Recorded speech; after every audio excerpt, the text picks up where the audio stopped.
Marble cutter മെഷീന്റെ wire പൊട്ടിപ്പോയി എന്ത് ചെയ്യാൻ നോക്കിയാലോ? ആദ്യം തന്നെ ഇത് കിട്ടിയത് അങ്ങോട്ടും ഇങ്ങോട്ടും തിരിച്ചു പറക്കിയൊക്കെ നോക്കുക. വയറിന്റെ അവസ്ഥ വളരെ പരിതാപകരമാണ്. ആദ്യം വയർ മൊത്തത്തിൽ മാറ്റാൻ വേണ്ടിയിട്ട് അത്യാവശ്യം ക്യാജുള്ള വയർ തന്നെ എടുക്കും. ഇതൊരു 3 കോർ വയറാണ്. നമുക്ക് ഇതിൽ നിന്ന് വേറെ 2 വയർ മാത്രം മതി. നല്ല വയർ എടുത്ത ശേഷം ഇതിന്റെ സ്ക്രൂസ് എല്ലാം അയച്ചെടുക്കുകയാണ്.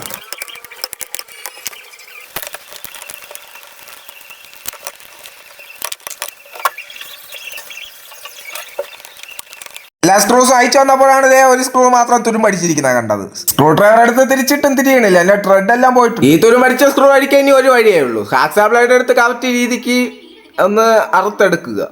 താഴ്ത്തി അറുത്തതിന് ശേഷം സ്ക്രൂ ഡ്രൈവർ വെച്ചൊന്ന് തിരിക്കാൽ മതി. അങ്ങനെ സ്ക്രൂസ് എല്ലാം അയച്ചതിന് ശേഷം വലിച്ചിട്ട് വെളിയിലോട്ട് ആവണില്ല. സംഭവം നോക്കിയപ്പോൾ അവിടെയല്ല തുറക്കേണ്ടതല്ലാത്ത സ്ക്രൂസ് ആണ് നമ്മളിപ്പോൾ അഴിച്ചത്. കറക്റ്റ് ആയിട്ട് വയർ മാറ്റേണ്ട ഭാഗം എന്നെ നോക്കി ചോദിക്കുകയാണ്. അപ്പണ്ണാ എന്നെ പൊട്ടണാ.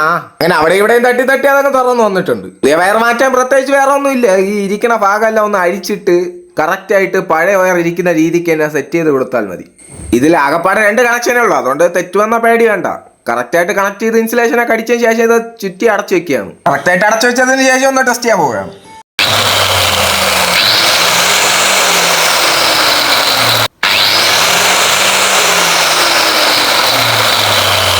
മച്ചാന്മാരെ വീഡിയോ ഇഷ്ടപ്പെട്ട ഡോണ്ട് ഫോർഗെറ്റ് ടു ഫോളോ